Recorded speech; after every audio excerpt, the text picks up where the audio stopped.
It's giving.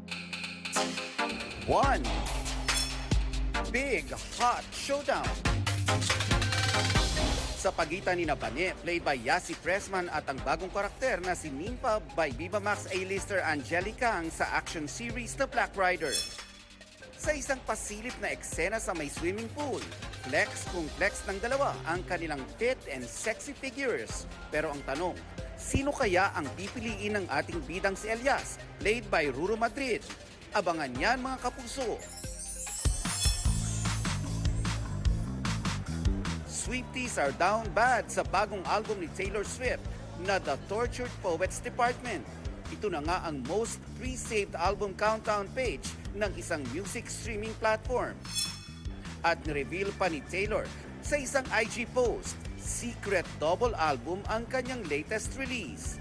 Sa dami raw ng tortured poetry na naisulat niya sa past few years, gusto niyang ma-share ito sa lahat. Kaya ni-release din niya ang The Anthology.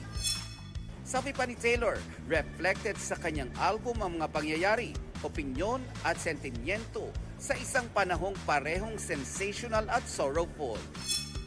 Kasama sa featured songs sina American singer Post Malone at English indie group na Florence and the Machine.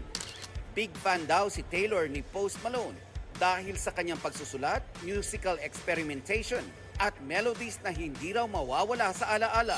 Para sa GMA Integrated News, Nelson Canlas ang inyong saksi.